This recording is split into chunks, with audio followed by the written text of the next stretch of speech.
जे कलिजुग श्रेष्ठ अटे कहीं से बाबद आलोचना करवा।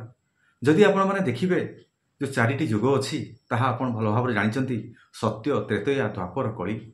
जो सत्य त्रेतया द्वापर रे ही परमात्मा निजे ही आविर्भाव होते दानव मानक ही निपात करी समाजर कल्याण करने सहित मानव मानक ही दानव कबलरू रक्षा करुले।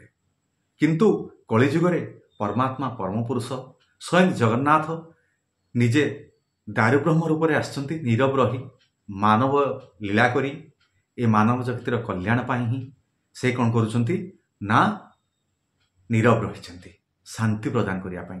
केवल जदि आप लक्ष्य करेंगे ताहले सत्यजुगे सत्यनारायण आसते हिरण्य को बद्ध करी ही मानवर कल्याण करने सहित सत्यर प्रतिष्ठा करने। त्रेतयारे स्वयं श्रीराम आसते रावण को ही बद्ध करी धर्मर प्रतिष्ठा करने।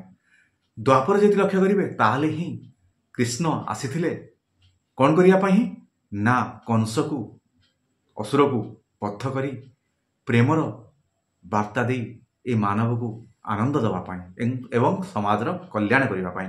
किंतु जदि आपण मैंने कलिजुग को लक्ष्य करेंगे ताहले स्वयं भगवान बा परमात्मा परम पुरुष नीरव रष्टा जि नीरव रे सबकि देखुंट मानवीय लीला करुँच मानव मान शांति देवाई बा मनीष मान शांति देवाई।